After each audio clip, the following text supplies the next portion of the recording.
USA 9 News at 11. After a historic 43 days, the U.S. government is officially back open. About 35 minutes ago, President Trump signed off on the funding bill, ending the longest government shutdown in U.S. history. The country has never been in better shape. We went through this short-term disaster with the Democrats because they thought it would be good politically. And it's an honor now to sign this incredible bill and get our country working again.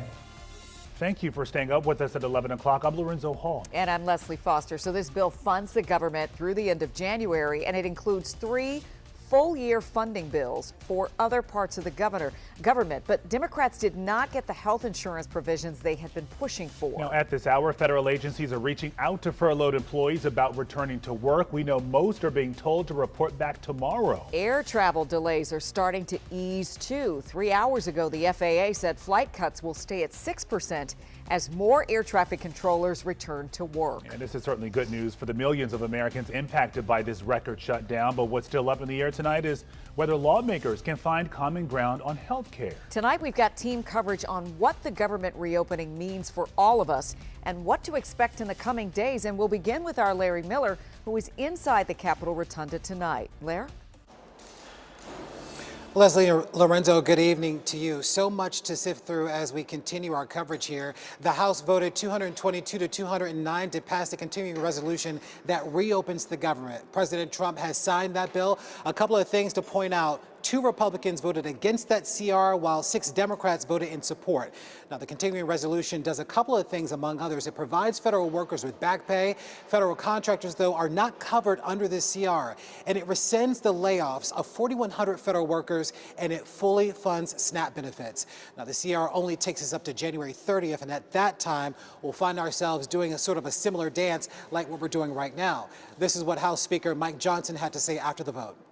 I want to say that all this was utterly pointless and foolish. This outcome was totally foreseeable.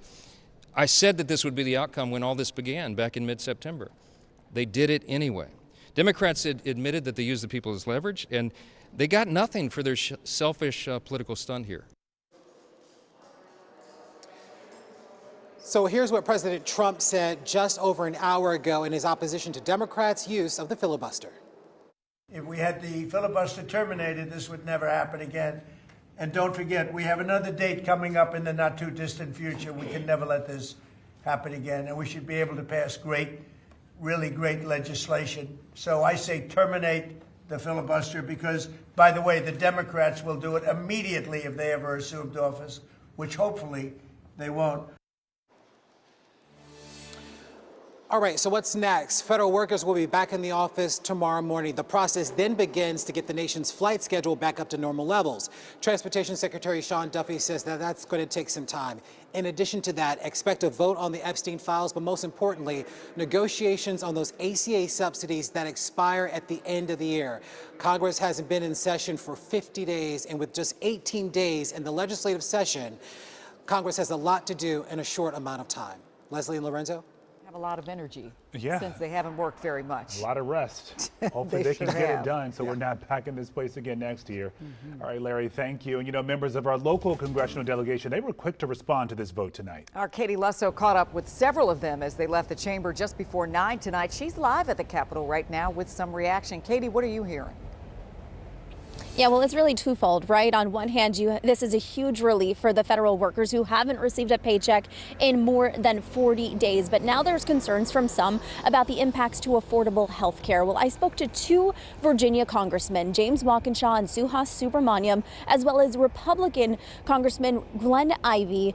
All 3 are Democrats and all 3 voted no. Here's why. I never wanted to see a shutdown, and I'm glad that the shutdown is coming to an end. But for me, ultimately, the deal that was voted on tonight fell short of the standards that I had set to protect my constituents. Partially, I'm happy that the shutdown's over. I didn't want a shutdown in the first place, but I'm frustrated because we still have a healthcare crisis looming. We didn't do enough for federal workers and contractors, and I'm worried that we're going to have to continue to put up with the policies of this administration. I think it makes sense for us to continue the fight with respect to the healthcare piece. Many people that, I would go out and see them sometimes standing in food pantry lines saying stay strong. We want you to keep fighting for that. We did. We didn't win this round, but there's more to come. And that was Democrat Glenn Ivey, not Republican Glenn Ivey, Democrat Glenn Ivey. Now, obviously, there's still concerns about the Affordable Health Care Act. Well, Speaker Mike Johnson, he said tonight that the Republicans also want affordable health care, but they say the Affordable Health Care Act is not the solution. So we will definitely have to wait and see what is to come next. Outside the Capitol, I'm Katie Lasso. Back to you. Maybe even more uncertainty now since it wasn't included in this shutdown negotiation here. All right, Katie, thank you. So the WUSA 9 Morning